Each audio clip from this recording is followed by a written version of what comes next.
using rigid joints to do a little bit of a Fusion 360 hack. Okay, so as you've been building, I know I've encouraged you to use the mirror tools or the rectangular pattern tools.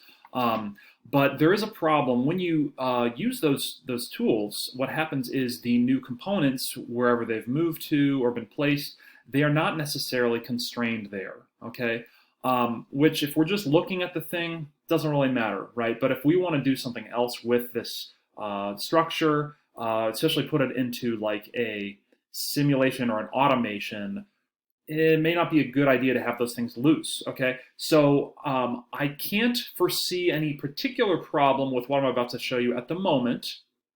Doesn't mean I'll find a problem, I won't find a problem later, but this is what I want to show you. It's an easy way to constrain some things relative to where they are without having to go through and very persnicketily click like one component and another component and how they're lined up and pick the X, Y, and Z and flip it and all that kind of stuff and then hit enter on that joint. Okay, this is it. It's a rigid, creating a rigid, what's the term here? Group. All right, so this is what we're gonna do.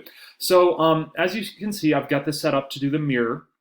Like I want to put this thing on this side in my instructional clawbot here. So moving forward, I created that mirror using construct, and I put it between this surface and the opposite surface on the other side. So beyond that, I did the mirror. Okay, so now this is over here, and now we're caught up to the present. This is how you can create the rigid group.